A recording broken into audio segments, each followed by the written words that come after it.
Hello friends, नमस्कार। मैं प्रवीण आप लोग का स्वागत करता हूँ मेरे यूट्यूब चैनल पर। स्वागत है दोस्तों मेरे यूट्यूब चैनल पर। चलिए, इस वीडियो में आप लोगों के लिए आए हैं दोस्तों छत्तीसगढ़ करंट अफेयर अप्रैल 2022 की। ये हमारा सेकेंड पार्ट है। फर्स्ट पार्ट मैंने अभी कल ही या परसों कराया था, उसको नहीं देखे हो तो ज़रूर देख लीजिएगा, उसको बहुत ही महत्वपूर्ण है। ये भी महत्वपूर्ण छत्तीसगढ़ करंट अफेयर है, पार्ट 2 है। चलिए फिर, अगर मेरा कंटेंट मेरा वीडियो पसंद आए तो मेरे चैनल को सब्सक्राइब एवं शेयर एवं लाइक कमेंट जरूर कीजिए दोस्तों। चलिए फिर वीडियो की शुरुआत करते हैं, हम आगे बढ़ते हैं। पहला हमारा कंटेंट देख लेते हैं। चलिए, अंतर्राष्ट्रीय व्यापार मेला 2022 यह कहाँ आयोजन किया गया? यह रायपुर में आयोजन किया गया, रावणभाटा मैदान में। अंतर्राष्ट्रीय व्यापार मेला इंटरनेशनल ट्रेड फेयर 2022 ये कहाँ आयोजन किया गया? ये रायपुर रावणभाटा मैदान में 1 से 11 अप्रैल तक। ये मतलब 11 दिनों का ये मेला था, 1 से 11 अप्रैल तक ये आयोजित किया गया। इसमें 20 राज्य और 7 देश शामिल थे। इसको पूछा जा सकता है कि इसमें कितने राज्य और कितने देश शामिल थे, तो इसमें 20 राज्य और 7 देश शामिल थे। चलिए ये हमारा पहला कंटेंट हो गया। अंतर्राष्ट्रीय व्यापार मेला 2022 रायपुर रावणभाटा मैदान पर 1 से 11 अप्रैल तक 20 राज्य और 7 देश इसमें शामिल थे। चलिए, हमारा पहला कंटेंट हो गया। नेक्स्ट देखते हैं।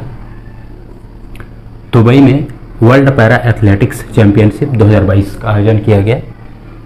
कहाँ किया गया? दुबई में। क्या किया गया? World para athletics. Para athletics मतलब ये दिव्यांग लोगों के लिए ये चैंपियनशिप का आयोजन किया गया 2022 में। इसमें क्या हुआ देखते हैं। हमारे छत्तीसगढ़ के बागबाहरा कहाँ होता है? महासमुंद में। बागबाहरा की ईश्वरी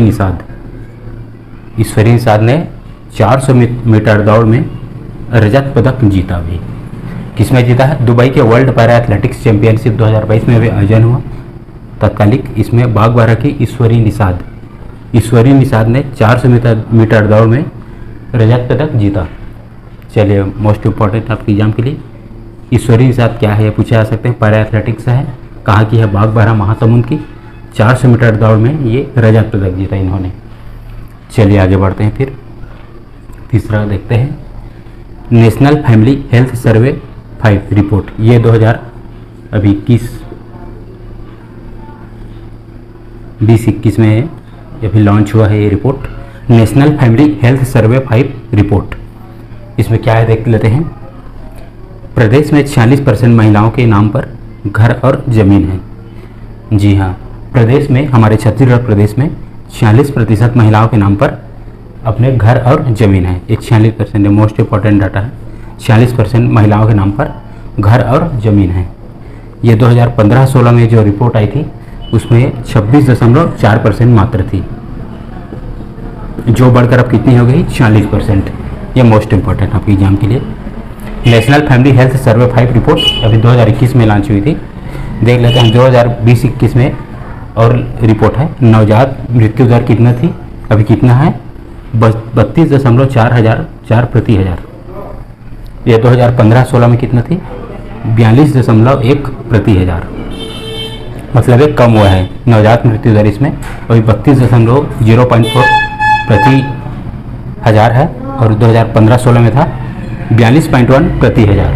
तो एक कम हुआ है अभी 2020-21 में। चलिए देख लेते हैं, अभी इंपॉर्टेंट है। National family health survey 5 report अभी 2021 में ही ये लॉन्च हुई है। चलिए देख लेते हैं नेक्स्ट अप। महाराष्ट्र को क्या हुआ है? गारेपेलमा 2 कोल ब्लॉक क्लियरेंस। मतलब एक कोल ब्लॉक अभी आवंटित हुई है, क्लियरेंस मिल गया है इसको हमारे छत्तीसगढ़ सरकार द्वारा। कोल ब्लॉक मतलब ये कोल खनन के लिए महाराष्ट्र को छत्तीसगढ़ गवर्नमेंट द्वारा ये क्लियरेंस मिल गया है छत्तीसगढ़ शासन द्वारा। गारेपेलमा 2 ये कहाँ पर है दोस्तों? देख लेते हैं। ये गारेपेलमा पड़ता है रायगढ़ में, रायगढ़ डिस्ट्रिक्ट में ये कोल ब्लॉक है। ये महाराष्ट्र की विद्युत कंपनी महाजेनको को ये भी आवंटित कर दी गई है। क्या कंपनी है? महाजेनको कंपनी का नाम है, महाराष्ट्र की विद्युत कंपनी। ये गारेपेलमा कहाँ है? रायगढ़ में। चलिए, भी मोस्ट इम्पॉर्टेंट है, पूछा सकता है कि गारेपेलमा 2 किस राज्य को दिया गया? तो महाराष्ट्र को। और एक कौन से डिस्ट्रिक्ट में पड़ता है? तो रायगढ़। जी है, गारेपेलमा 2 एक डिस्ट्रिक्ट में पड़ता है? रायगढ़ डिस्ट्रिक्ट में, रायगढ़ जिले में पड़ता है। और महाराष्ट्र की विद्युत कंपनी क्या नाम है? महाजेनको। चलिए आगे बढ़ते हैं। अब छत्तीसगढ़ में 1 जुलाई 2022 से लगेगा प्लास्टिक पर पूर्ण प्रतिबंध। जी हाँ, प्लास्टिक पर पूर्ण रूप से प्रतिबंध लग जाएगा। कब से? 1 जुलाई 2022 से। देख लेते हैं इसके बारे में डिटेल। सिंगल यूज प्लास्टिक, जी हाँ, सिंगल यूज प्लास्टिक पर बैन लगेगा, पूर्ण प्रतिबंध लग जाएगा 1 जुलाई 2022 से। 2017 और 2021 में ये आदेश पहले भी पारित हो चुका है कि इसको बंद कर दिया जाएगा, सिंगल यूज प्लास्टिक को, लेकिन फिर भी इसका अभी उपयोग बहुत ही ज़ोरों से जारी है, इसलिए इसके ऊपर अभी ध्यान दिया गया। 1 जुलाई 2022 से ये प्लास्टिक पर पूर्ण प्रतिबंध अभी लग जाएगा, सिंगल यूज प्लास्टिक पर, याद रखिएगा। 2017 में भी नियम आया था और 2021 में भी नियम आया था, लेकिन उसकी अवहेलना करते हुए अभी फिर अब नया नियम अभी जारी होगा 1 जुलाई 2022 से। चलिए देख लेते हैं, 1 2 3 चारों हो गया। चलिए नेक्स्ट देखते हैं, 5वां राष्ट्रीय जनजाति साहित्य महोत्सव 2022। राष्ट्रीय जनजाति साहित्य महोत्सव 2022 ये कहाँ आयोजन किया गया? ये रायपुर में आयोजन किया गया। राष्ट्रीय जनजाति साहित्य महोत्सव 2022 कब से कब तक? 19 से 21 अप्रैल। 19 से 21 अप्रैल मतलब ये 3 दिवसीय था। 3 दिवसीय जनजाति साहित्य महोत्सव 2022 अभी कहाँ आयोजन किया गया? रायपुर में। चलिए देख लेते हैं क्या चीज़ है, मतलब किसके द्वारा किया गया, देख लेते हैं। आयोजन करते इसके कौन है? इसके आयोजन करते हैं छत्तीसगढ़ आदिम जाति अनुसंधान एवं प्रशिक्षण संस्थान द्वारा जनजाति कार्य मंत्रालय भारत सरकार के सहयोग से। मतलब एक छत्तीसगढ़ और भारत सरकार दोनों के सहयोग से ये अभी साहित्य महोत्सव का आयोजन हुआ रायपुर में। छत्तीसगढ़ आदिम जाति अनुसंधान एवं प्रशिक्षण संस्थान एवं जनजाति कार्य मंत्रालय भारत सरकार द्वारा, दोनों के सहयोग से। चलिए इसमें क्या क्या है देख लेते हैं। कला एवं चित्रकला प्रतियोगिता हुआ, इसमें नृत्य महोत्सव का आयोजन हुआ। जी हाँ, इसमें जनजाति मतलब विशेष इसमें जनजातियों का नृत्य हुआ, बहुत सारे सभी जिलों मतलब जितने भी इसमें बस्तर के सरगुजा के प्रमुख जनजाति मतलब जो नृत्य होता है उसका आयोजन किया गया। इसका उद्देश्य क्या था देख लेते हैं। देश भर में पारंपरिक एवं समकालिक जनजाति साहित्य से परिचय। जी हाँ, जनजाति साहित्य क्या क्या होता है उसका परिचय कराना। पारंपरिक एवं समकालीन मतलब पारंपरिक जो बीते ज़माने में जो होता था, समकालीन आज के काल के, इसका मतलब परिचय कराना था और विकास की स्थिति ज्ञात करना था। क्या क्या विकास हुआ अभी जनजाति साहित्य में, इसकी स्थिति ज्ञात हुई। इससे हमारा स्थिति का ज्ञात हुआ अभी, किससे? मतलब ये जनजाति साहित्य महोत्सव से। चलिए इम्पोर्टेंट है, मोस्ट इम्पोर्टेंट है आपके एग्जाम के लिए, पूछे जा सकते हैं। चलिए आगे बढ़ते हैं। खैरागढ़ छुई खदान और गंडई। जी हाँ, खैरागढ़ छुई खदान और गंडई ये अभी नया जिला प्रस्तावित है, छत्तीसगढ़ का 33वां जिला। 33वां जिला भी प्रस्तावित है। क्या नाम है इसका? खैरागढ़ छुई खदान और गंडई। चलिए इसकी आबादी देख लेते हैं। आबादी क्या है इसका? 3,68,444 का आबादी है। जनसंख्या मतलब इतना है, 3,68,444। इसका क्षेत्रफल है लगभग 1,55,197 हेक्टेयर। ये हेक्टेयर में है, 1,55,197 हेक्टेयर के लगभग। खैरागढ़ छुई खदान गंडई के नाम से रहेगा। छत्तीसगढ़ का 33वां जिला होगा, 33वां जिला होगा खैरागढ़ छुई खदान गंडई। चलिए इसकी आबादी और क्षेत्रफल याद रखिए, 1,55,197 हेक्टेयर।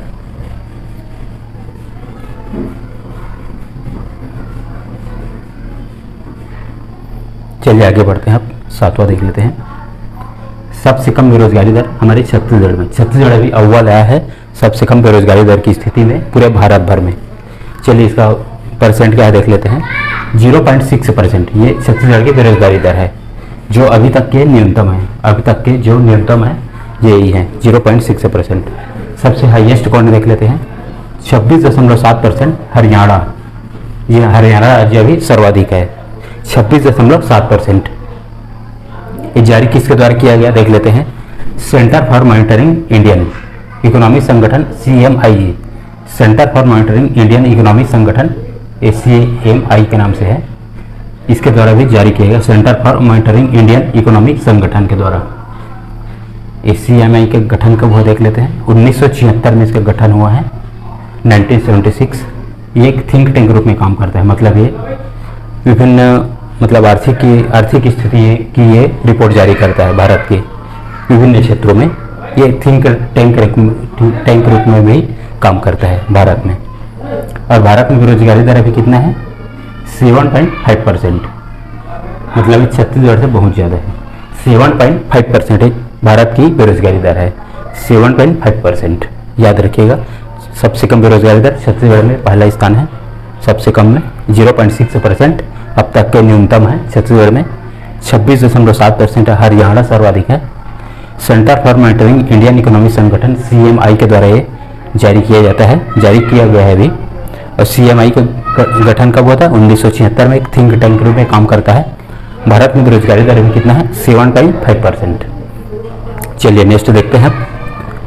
विद्यालय परिसर में अभी विज्ञान पार्क की स्थापना की जा रही है। कहाँ? हमारे छत्तीसगढ़ में।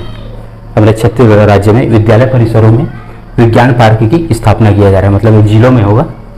ये हाल ही में 10 जिलों में स्थापना की गई। क्या की स्थापना की? विज्ञान पार्क की स्थापना की गई 10 जिलों में। किसके द्वारा किया गया? छत्तीसगढ़ विज्ञान एवं प्रौद्योगिकी परिषद द्वारा। इंपॉर्टेंट है आपके एग्जाम के लिए। क्या किया गया? मतलब विद्यालय परिसर में से पूछा जा सकता है। तो विज्ञान पार्क की स्थापना की गई। कितनी? 10 जिलों में, याद रखिएगा। 10 जिलों में भी स्थापना की गई छत्तीसगढ़ विज्ञान एवं प्रौद्योगिकी परिषद द्वारा। चलिए ये भी हो गया हमारा। चलिए नेक्स्ट देखते हैं। गोधन न्याय योजना अवार्ड्स। जी हाँ, गोधन न्याय योजना को भी अवार्ड्स मिला है। चलिए क्या अवार्ड है इसको देख लेते हैं। ये राष्ट्रीय स्तर पर एलेट्स इनोवेशन अवार्ड्स है। एलेट्स इनोवेशन अवार्ड अभी किसको दिया गया? तो गोधन न्याय योजना छत्तीसगढ़ को। छत्तीसगढ़ सरकार द्वारा जारी योजना है गोधन न्याय योजना, इसको भी अवार्ड मिला है राष्ट्रीय स्तर पर। राष्ट्रीय स्तर पर एलेट्स इनोवेशन अवार्ड्स। इससे पहले स्कॉच गोल्ड अवार्ड किसको मिला था? गोधन न्याय योजना को ही मिला था। ये 2021 में मिला था। क्या मिला था? Skoch gold award. ये अभी मिला है हाल ही में। एलेट्स इनोवेशन अवार्ड पूछे जा सकते हैं एग्जाम में। चलिए मोस्ट इंपॉर्टेंट है। नेक्स्ट देखते हैं आप। बहादुर कलारीन बाई के नाम पर दिया जाएगा राज्य अलंकरण सम्मान। राज्य अलंकरण सम्मान कब दिया जाता है? 1 नवंबर को। 1 नवंबर जो कि छत्तीसगढ़ की स्थापना दिवस है, उसी दिन राज्य अलंकरण सम्मान दिया जाता है। तो अभी नया, अभी लेटेस्ट अभी किसको ऐड किया गया? मतलब किसके नाम से दिया जाएगा? बहादुर कलारीन बाई के नाम से। ये कहाँ के थे? बालोद चिरचारी। बालोद चिरचारी मतलब एक जगह का नाम है। वहाँ के, मतलब वहाँ क्या है? एक स्मारक और एक मंदिर है। स्मारक भी है और मंदिर भी है। उसी के नाम पर अभी राज्य अलंकरण सम्मान की घोषणा हुई है श्री भूपेश बघेल के द्वारा, हमारे मुख्यमंत्री के द्वारा। चलिए इसका वास्तविक नाम क्या है? कलावती। किसका कलावती नाम है? बहादुर कलारीन बाई का वास्तविक नाम कलावती है। मोस्ट इंपॉर्टेंट आपके एग्जाम के लिए। राज्य अलंकरण सम्मान किसके नाम पर अभी दिया जाएगा ऐसा पूछ सकते हैं। तो बहादुर कलारीन बाई के नाम पर। यह कहाँ है? बालोद चिरचारी में। ये क्या है? स्मारक है, एक मंदिर है। इसका वास्तविक नाम कलावती। इसके बारे में एक कहानी कई बुकों में मिल जाती है, इसको पढ़ लीजिएगा। बहादुर कलारीन बाई के नाम पर। इसका वास्तविक नाम कलावती है। यह बालोद चिरचारी से ये है। चलिए नेक्स्ट देखते हैं आप। राष्ट्रीय सहकारी सम्मेलन राष्ट्रीय पुरस्कार इसमें वितरण किया गया। राष्ट्रीय सहकारी सम्मेलन ये कहाँ आयोजन किया गया? रायपुर में। ये अपेक्स बैंक द्वारा आयोजन किया गया। इसे अपेक्स बैंक द्वारा इसमें कहाँ किया गया? रायपुर में। जी हाँ, राष्ट्रीय सहकारी सम्मेलन। इसमें राष्ट्रीय पुरस्कार का भी वितरण किया गया। इसमें प्रथम पुरस्कार किसको दिया गया देख लेते हैं। Tamil Nadu state apex cooperative bank Chennai को ये प्रथम पुरस्कार दिया गया। क्या दिया गया? राष्ट्रीय पुरस्कार है राष्ट्रीय सहकारी सम्मेलन में। ये रायपुर में भी आयोजन किया गया। चलिए अपेक्स बैंक के भी अध्यक्ष कौन है? बैजनाथ चंद्राकर जी, इसको याद रखिएगा। चलिए राष्ट्रीय सहकारी सम्मेलन भी हो गया। नेक्स्ट देखते हैं आप। वीरांगना रानी अवंतीबाई लोधी के नाम पर अभी क्या दिया जाएगा? महिला सशक्तिकरण पुरस्कार। जी हाँ, अभी हाल ही में भूपेश बघेल के द्वारा ये घोषणा की गई। क्या की गई? वीरांगना रानी अवंतीबाई के लोधी के नाम पर महिला सशक्तिकरण पुरस्कार दिया जाएगा। ये कब दिया जाएगा? 1 नवंबर को। जी हाँ, 1 नवंबर को राज्य अलंकरण सम्मान भी दिया जाता है और ये भी दिया जाएगा महिला सशक्तिकरण पुरस्कार। इसके नाम पर देख लेते हैं। वीरांगना रानी अवंतीबाई लोधी। इन्होंने क्या किया? 1857 के युद्ध याद होगा आप लोगों को। उन्होंने इसमें युद्ध लड़ा था। किसने? वीरांगना रानी अवंतीबाई ने। चलिए इसी की याद में ये पुरस्कार दिया जाएगा, महिला सशक्तिकरण पुरस्कार 1 नवंबर को दिया जाएगा। चलिए हो गया। नेक्स्ट देखते हैं कुदारगढ़ महोत्सव। कुदारगढ़ महोत्सव आयोजन कहाँ किया गया? सूरजपुर में। जी हाँ, वन लाइनर फैक्ट है। कुदारगढ़ महोत्सव कहाँ आयोजन किया गया? सूरजपुर में। चलिए नेक्स्ट देखते हैं गिरदालपारा लिफ्ट इरिगेशन परियोजना। यह भी कहाँ प्रस्तावित, मतलब कहाँ ये लॉन्च की गई? सुकमा में। यह सुकमा जिले में गिरदालपारा लिफ्ट इरिगेशन परियोजना का भी शुभारंभ कहाँ किया गया? सुकमा में, सुकमा जिले में। चलिए यह भी हो गया। नेक्स्ट देखते हैं भोरमदेव महोत्सव। भोरमदेव महोत्सव का आयोजन कहाँ किया गया? अभी कबीरधाम में 30 और 31 मार्च 2 दिवसीय महोत्सव था। भोरमदेव महोत्सव कबीरधाम 30 और 31 मार्च 2 दिवसीय था। यह आयोजन किया गया अभी कबीरधाम में। चलिए नेक्स्ट देखते हैं स्कूल शिक्षा विभाग को भी क्या मिला है? E governance award. जी हाँ, फैक्ट पूछे जा सकते हैं। स्कूल शिक्षा विभाग को भी क्या मिला? E governance award. या फिर ई गवर्नेंस अवार्ड किसको मिला गया? तो स्कूल शिक्षा विभाग को। चलिए नेक्स्ट देखते हैं सरहुल या खद्दी पर्व। ये क्या चीज़ है? ये सरहुल आदिवासी अनुसूचित जनजातियों का पर्व है। सरहुल या खद्दी पर्व कौन से अनुसूचित जनजाति का? उरांव, जो कि ये जसपुर में निवास करते हैं अधिकतर। ये इन लोगों का पर्व है सरहुल या खद्दी पर्व। पूछे जा सकते हैं कि खद्दी पर्व का आयोजन भी किसके द्वारा किया गया? तो उरांव जनजातियों द्वारा। ये जसपुर में आते हैं उरांव, मतलब जसपुर में अधिक निवास करते हैं। सरहुल या खद्दी पर्व। चलिए नेक्स्ट देखते हैं छत्तीसगढ़ साहित्य रत्न किसको दिया गया? अभी सरोज दुबे विधा को। क्या दिया गया? छत्तीसगढ़ साहित्य रत्न। साहित्य के क्षेत्र में भी इसको दिया गया सरोज दुबे जी को, सरोज दुबे विधा जी को छत्तीसगढ़ साहित्य रत्न पुरस्कार। चलिए देखते हैं नेक्स्ट अप। यह भी हो गया। नेक्स्ट देखते हैं बस्तर, सरगुजा और रायपुर। बस्तर, सरगुजा और रायपुर में क्या होगा? अभी लोक कला एवं संस्कृति महाविद्यालय का अभी स्थापना किया जाएगा। क्या किया जाएगा? बस्तर, सरगुजा एवं रायपुर में लोक कला एवं संस्कृति महाविद्यालय की स्थापना की जाएगी। चलिए ये भी हो गया।